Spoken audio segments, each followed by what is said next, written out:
चलिए, आज हम लोग को जो डिस्कस करना है ऊर्जा में, वो टॉपिक है आत्म जागरण। और यह लेख डॉक्टर निर्मल जैन के द्वारा लिखा गया है, दैनिक जागरण समाचार पत्र में लिखा गया है। आप लोग सभी लोग आ जाइए। सभी लोगों को जय हिंद। आप सभी लोग ठीक होंगे।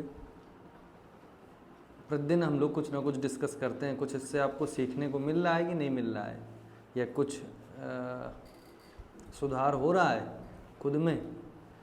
अगर हो रहा है तो ठीक है, देखो नहीं भी हो रहा है ना तो भी कोई दिक्कत नहीं है।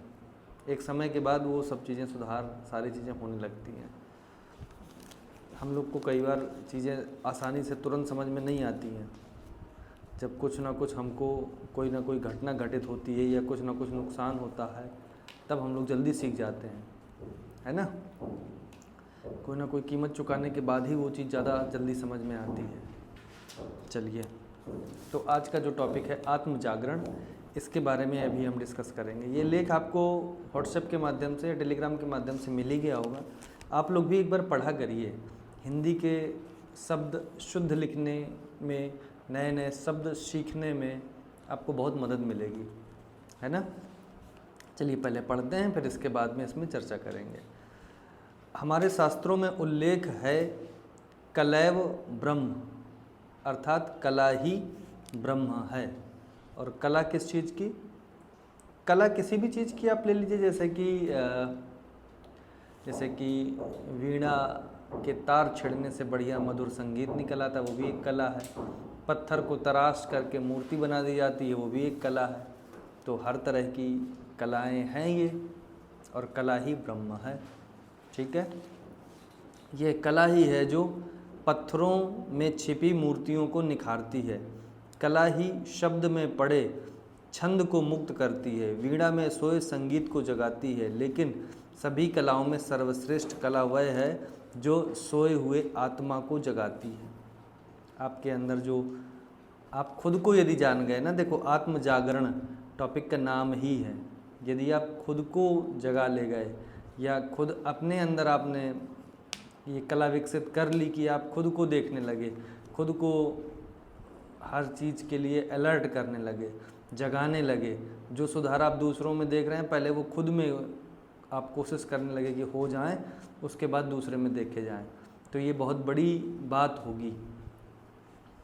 आत्मा नहीं, आत्मा को जगाने के लिए हमें किसी दूसरे की ज़रूरत नहीं है, क्योंकि यह आत्मा जो है वो हमारी ही है। हमारे जीवन में जो भी घटित हो रहा है उसके जिम्मेदार हम हैं, कोई और नहीं है। वर्तमान में हम आत्म जागरण की कला भूल दूसरों के पसंद नापसंद के दास बन गए हैं। बिल्कुल सही बात है।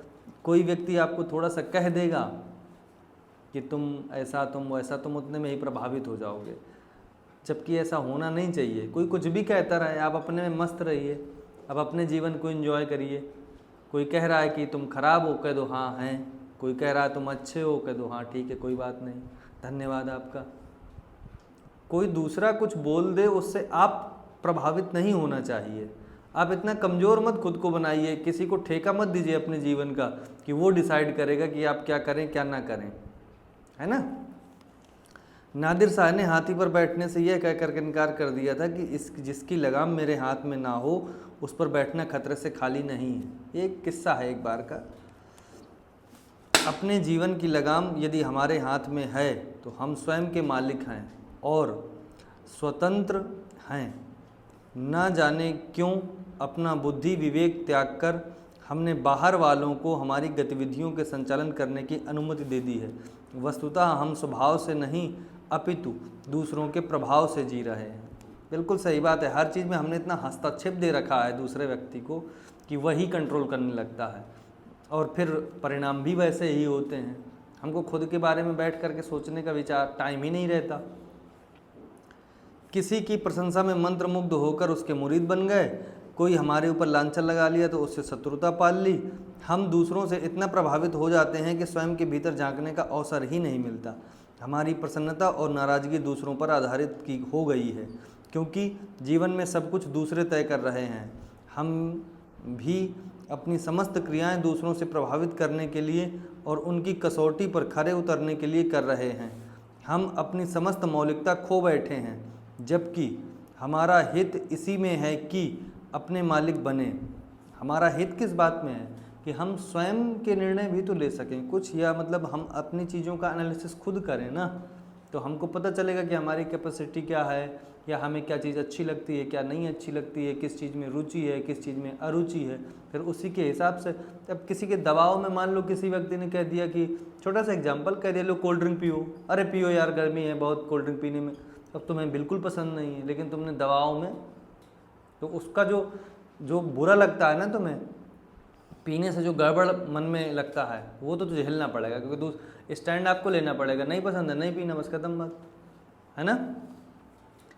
अपने मालिक बनते ही भीतर की संपदाओं से परिचय हो जाएगा, फिर संसार का सारा शोर, विसंगतियाँ और विकार लुप्त हो जाएंगे। जब आप इस तरह से करेंगे ना, तो आप प्रभावी होने लगेंगे धीमे धीमे, सारे निर्णय आप खुद के लेंगे, और बहुत ज़्यादा आप खुद की खोज में, या बहुत सारी चीज़ें आपको नहीं पता चलेंगी कि वो पावर भी आपके पास में है जो आपको कभी पता ही नहीं था। इन सबसे परे होकर स्वयं का अन्वेषण करना ही सच्ची साधना है। स्वयं का अन्वेषण करना, स्वयं की खोज करना ही सच्ची साधना है। यही आत्मा को परमात्मा से जोड़ने का माध्यम है। हम लोग परेशान रहते हैं कि क्या करें क्या ना करें, कैसे करें कैसे ना करें। तो सिंपल सी बात है कि पहले खुद के अंदर झांकना पड़ेगा और खुद की चीज़ों को देखना पड़ेगा और एक एक चीज़ ठीक करनी पड़ेगी, तब आप चीज़ों को अच्छे से बेहतर कर पाएंगे।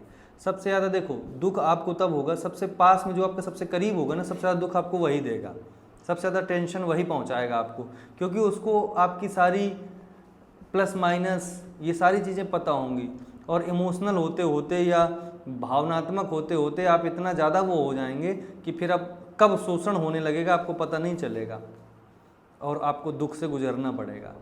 इसलिए खुद में मस्त रहिए, खुद की खोज करिए, खुद के अंदर के चीज़ों को एक्सप्लोर करिए, ढूंढिए और उनको अच्छा करिए, है ना। चलिए ठीक है, ये हमारा आज का ऊर्जा का जो आत्म जागरण का टॉपिक था वह पूरा हुआ। कल हम लोग अपने नए टॉपिक के साथ मिलेंगे। धन्यवाद।